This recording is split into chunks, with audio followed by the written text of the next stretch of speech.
Hi, it's LB Bruin 79 back with you for Desoto RESTO Mod Part 4. And I wanted to get back to some of the mechanicals just briefly.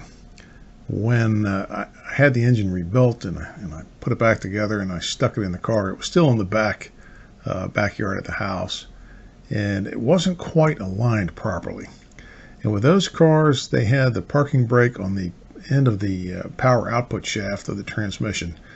If you didn't have it lined up right, you were kind of putting some unusual pressures on that ball and trunnion style joint that they had there. It was a little different kind of a U-joint, and I wanted to really get the thing in line. So right about the time the car looked like that, I had not driven it much, but I parked it up on the curb over that apron. Now, one summer Saturday evening, a friend of mine, Glenn Jackson, who was built like Mr. T at the time, stopped by and he said, "Hey, let's go out drinking. Let's go have some fun." So he saw me working on it. Said, "You're not ready." I said, "No, I got to realign this thing." And he said, "Get the hell out of the way." He gets underneath the car and he's all dressed to go out drinking. And he gets on his back and he grabs this thing with a bear hug and he just yanks the crap out of this thing, back and forth, wiggling it back and forth. And it jumps right into where it's supposed to be, and I yell down, "Hold it! Hold it! That's perfect! You got it perfect!" And that's how that thing got aligned. But if you don't have those things lined up, you're going to have problems down the road that you really don't think of. It's kind of an accumulating problem. So then going on to the front end. I know everybody's afraid of torsion bar front ends. Don't be afraid of it. If you put one back together and it's not quite right, you can always take it to a front end shop and have them straighten out the problems. At least you're going to get the experience and the time. And that's a lot of little parts, a lot of stuff to fool with, but it's a lot of fun. You know, a lot of those parts I got from Cantor back in the day. That was back in the mid 80s. And there's the control arms. I took them out. And those particular ones were the screw-in kind, so I didn't have to press them out. I got lucky, painted up those control arms, put those ball joints back in, and that thing was ready to go. So when you're messing around with that stuff, you want to make sure you're going to do it in the right process. And you see how I've got the backing plate put over there. The brakes were still intact. I didn't take the brakes apart. And you can see that shock hanging down from underneath it. I'm no fool. I was going to put that thing in the easy way in. And when it came time to pulling the torsion bars, I got to tell you that my friend Dave Mutter helped me with that. One of them got stuck.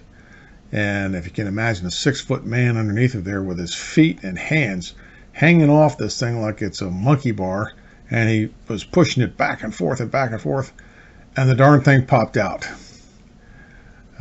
Here you can see that single 4-barrel carburetor, and I don't have hardly any other pictures of it like this. But you can also see right after I got the car painted, I don't have all the holes drilled for the Fireflight trim that goes along the fender. That has Fire Dome fenders on it. They were the same fender, they just weren't drilled for the longer trim, and I did that later. I think you can see, yeah, you can see I even have an old style work light underneath of it. Things weren't LED yet. We all had the regular old bulbs.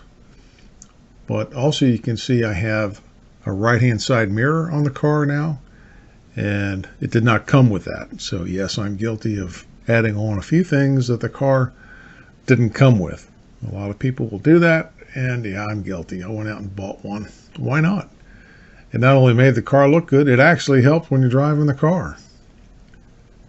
And here you can see me with my famous glasses. It's the ones I'm wearing today. They're the same ones. It's from, I guess that's 1985 or 86.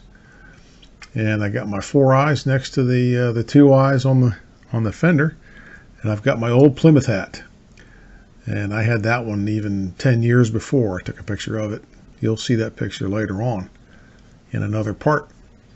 But the torsion bars are laying right there. Now here, you can see the steering knuckles, and you can what's standing up are not torsion bars. Those are struts. You just can't see the whole picture. And they're laying up against the fence. They're right behind the sway bar. So I had all that good stuff out of the car, and it all looked fine. Didn't have any problems there. Now, if you have a draft tube car and you think that it doesn't matter, here's why it does matter. This engine had 101,000 miles on it, and you can see the damage from this valve that was not rotating. It got stuck, and there's a lot of reasons why that can happen, but one of the contributors to this is a draft tube versus the PCV. 100,000 miles and that valve is toast. You can even see that it's cracked on that one side. It's incredible what happened to it. And I'm measuring right here at the top of the stem, right there, right below where the retainers come in, because that's probably the only piece of that valve that's left intact. And I think it measures 372 thousandths of an inch. And then if you move down just about a half an inch where it was running against the top of the guide and chamfering itself because it wasn't rotating, that little devil sinks down into 369 thousandths of an inch. So by my simple math, public school math, that's 3 thousandths of an inch that were gone just from the valve stem itself. Imagine what the guide looked like. And here is the picture of what I replaced that draft tube with, and that I just was in the junkyard and I saw a 383 sitting there. It was a 68 383, so I grabbed that valve cover and stuck it on there with the PCV. I did plumb it to both those carburetors eventually, and it worked just fine. Now that little red cap is a wonderful little dual point distributor. I still have that thing hanging around the shop someplace. One of the other problems I didn't like, I had to work around, was this crazy routing of the heater hoses because of the heater core against the firewall. Easy to get at if you need to change the heater core, but boy, that was kind of a pain that had to run that one heater line all the way across to the other side. The later years, they didn't do that. They got smart.